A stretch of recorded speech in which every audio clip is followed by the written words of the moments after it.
Welcome to Fat Kids Food Porn. Well, spring is finally sprung, so that means it's time to get out there and start grilling for all you fair weather grillers. Today, I'm gonna do some beer butt chicken. This is really a very forgiving thing for you to get out there and smoke. And also, this is one of the most fantastic ways to enjoy chicken. The biggest thing whenever you're making this is you want to make sure that you brine your birds. So that's what I'm gonna set up first. So wherever you brine these, you're just gonna help impart some flavors and some of that extra juiciness and just make this go over the top. One of the good things is my little brother was here. He had a 30 pack, was unable to drink all of his swill. So I got some beer here that I'm gonna be able to use in my brine. Plus these are gonna be the cans that I shove up the bird's butt, so that way they stay nice and moist. And we all know we like moist things. So first off, what I wanna do is I'm gonna start off with some kosher salt. Slap that down here in the bowl. You can be pretty liberal. I mean, I don't ever measure nothing, but just slap that in there. And I got some garlic powder. I'm gonna add some of this garlic powder in here. Nice amount there. And then this is what's gonna help put this over the top. A little bit of cayenne pepper.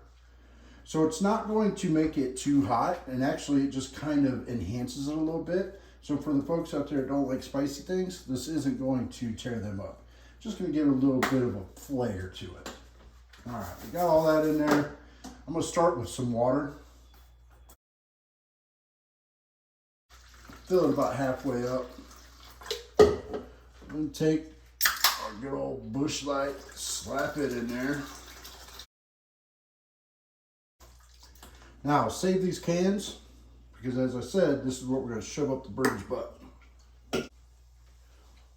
All right, I wanna get in here and kind of stir this around. You can get a spoon or a fork, whatever floats your little boat, or just kind of dissolve all of that spice that you got in there, that salt and everything.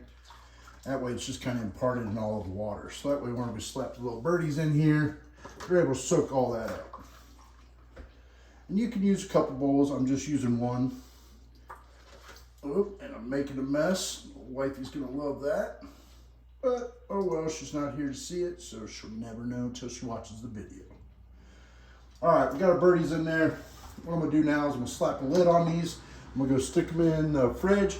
Best time or best way to brine is I usually like to do it for about 24 hours, but even if you just do it for an hour, a few hours, whichever, but just make sure that you really brine your birds before you cook them. I'm telling you, you're not gonna have a better flavor. So the brine has been done. What I did was I pulled my chicken out of my bowl of water. Now I took that brine water and I filled the beer cans that I saved from earlier only about halfway. The reason I do this is because I'm gonna cook these really slow and low, and it's going to take less heat to get that water boiling and moving that moisture around inside the chicken and inside your grill. So just a little trick there, instead of using a full beer can, just fill it about halfway up. Plus, like I said, that will ensure that you do brine your chickens before you cook them. All right, so we pulled these out. The next trick I want to teach you, whenever you're getting ready to season these down, take your skin, take your bird, and start squeezing down in here and pulling the skin off of the meat. So then that way you can see it's really loose, and what that's going to allow is for me to dump that seasoning down inside there and really get all of the meat seasoned. What I'm using is a Nashville hop for one of my birds. So I want one that's got some heat to it, a little bit of kick, just so that it livens up the day. And I'm using a good bit.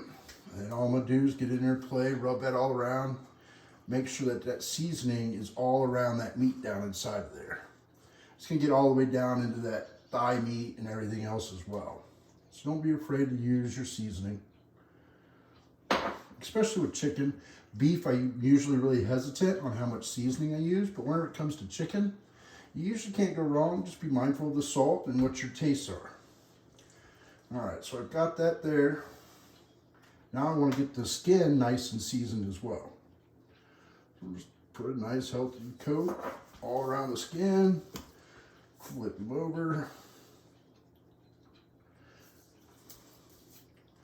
And then one last little trick, I'm going to actually stick some down inside of it here.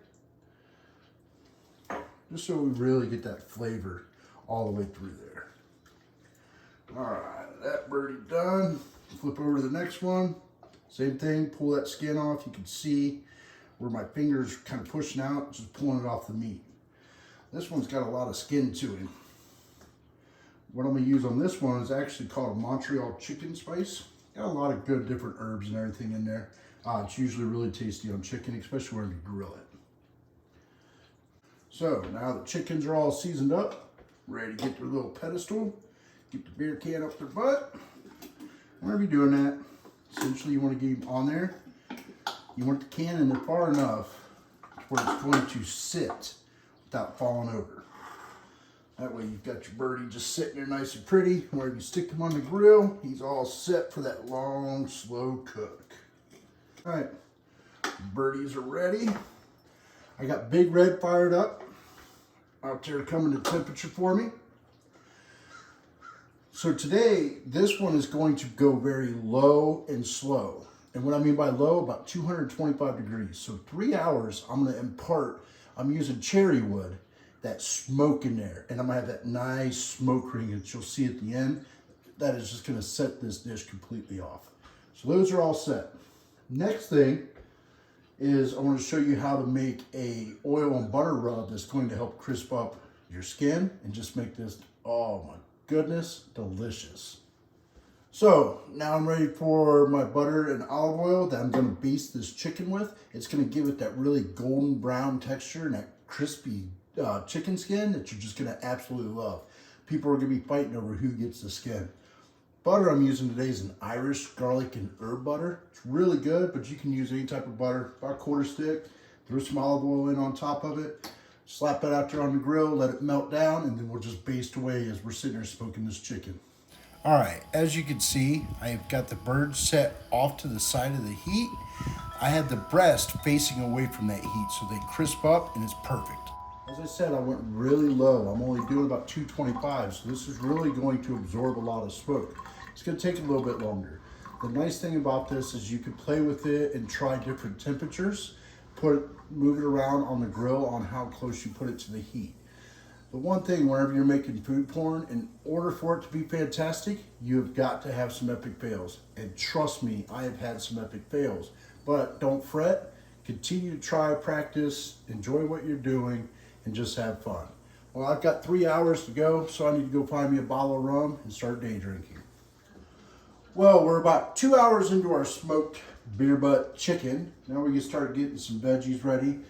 First thing I want to do is I want to take some garlic, whole clove garlic, open this up because I'm going to roast this garlic. Whole cloves, I'm going to slap in some aluminum foil, stick it out there on the grill for the last 2 hours. This comes out like butter. It melts away that harsh garlic flavor, but just gives you that hint of it. If you've never roasted garlic, oh, this is the greatest thing in the world. You can spread it on bread, but I really like it on my veggies. We're gonna actually be doing some asparagus. So let me get the garlic ready, if I can spit it out. Get it wrapped up, get it out there on the grill. Then we got some jalapenos, gonna do some smoked jalapeno poppers. And I actually have a cubanella because Mom don't like heat, so she can still enjoy that peppery taste with some bacon and cheese. And oh yeah, there we go. All right, so just take your chef knife, take the big end, flat end, set your garlic down there, put some weight into it, and voila, that pops right out of the paper. You're able to get it in there, slap it onto your aluminum foil, get it wrapped up, and be ready to rock and roll. All right, got the garlic all popped out of there. Like I said, we're gonna slap it in some aluminum foil, fold that over. We're just going out there on the grill to get roasted off. Let it sit there. Like I said, we got the heat pretty low, so I'll give it some extra time to let it cook. Then we'll come back in and start hooking up these jalapenos. All right, so now we're gonna get started on our jalapeno poppers. First thing we gotta do is get our filling put in. I got about half a bar of cream cheese. Slap that in the old bowl. I'm gonna get a nice big handful of cheddar. I like sharp cheddar in there. I do enjoy some Parmesan, so we're gonna slap some Parmesan in there as well. And then just to really pull out the flavor of those cheeses, I grab some Old Bay, stick that in just for some extra saltiness. And also it's gonna give it a little bit more of a zip and a zing. And then I got some Worcestershire sauce. Slap that in the old bowl. Then we're going to stick it over here to Rosie, let her go to it, mix all that up, and then we'll cut up our peppers, get them filled, slap some bacon on them, and get them ready for the grill. All right, so got the cheese spread all mixed up, mixed together, ready to slap it in the jalapenos. So next step is just going to cut these up. I do mine a little bit different. I actually like to cut mine in half, put the spread in them, put a piece of bacon on top, and then I slap them into some cast iron, let them cook that way. But to each their own. There's so many different ways to cook these, but I really like this because it's very easy to either cut or eat with a fork, because I really like them when they're hot, hot, hot. And you see, all I'm gonna do is I'm gonna just cut out the ribs here, just give it a nice little boat to where I can slap in the mix and go to town. So now I got the peppers all cut up, got the bacon. What I'm gonna do, I got, I think 4 slices here. I'm actually gonna cut it into thirds. That way one piece will fit over each. Now I have a little bit of bacon left over to put into my asparagus here as well once I get it slapped on and ready to go. And all you gotta do, take a little spoon, take your pepper, pile it on there, spread it in. Really easy. I'd like to fill it up. Once you do that, take your little piece of bacon, slap that bad bammer jammer on there, slap it into your cast iron pot that I hopefully you have bought by now. And then I'm gonna just pile them all in there, fire up the grill. And I'm actually gonna take the grill, so I've been running about 225. I'm gonna kick it up to 350 for this last hour. I'm gonna move my chicken over a little bit, just to make sure it's cooked fully through. I'm also gonna allow that heat. I'm gonna put these over directly over that heat so that it's able to cook these peppers, crisp them up, crisp up the bacon, get them rocking and rolling. And then next up, we're gonna get the asparagus wrapped up and ready to throw on the grill as well. Peppers are all put into the cast iron. I'm gonna go up and get the grill up to temp, like I said, about 350 degrees. Let these finish off for that last hour with the rest of the chicken.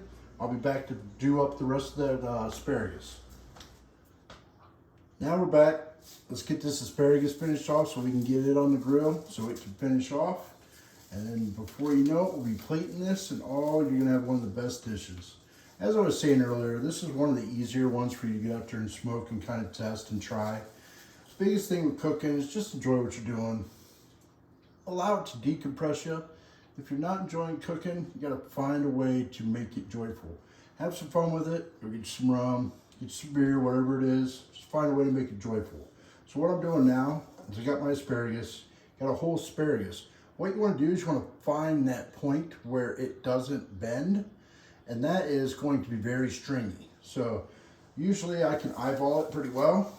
All I'm going to do is I'm going to take it, whack those off, stick it on the aluminum foil here, and then what I'm going to use, because I failed to keep enough bacon back for it, I need to have just a little bit of oil in there so it don't burn.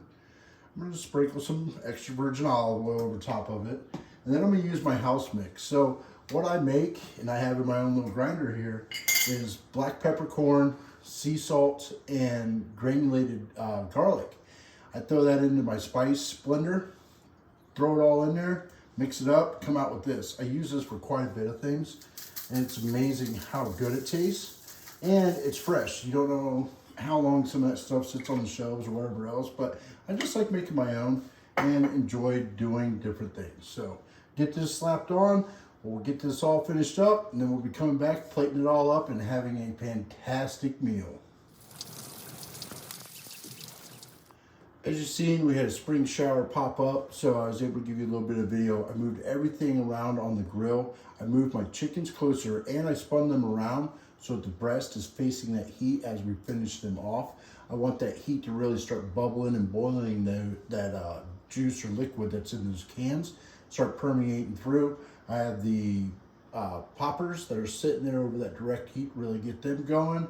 And I just added the asparagus to it. As you see, I had my wood box up to try and get some more air pushing through there because I added a bunch more charcoal.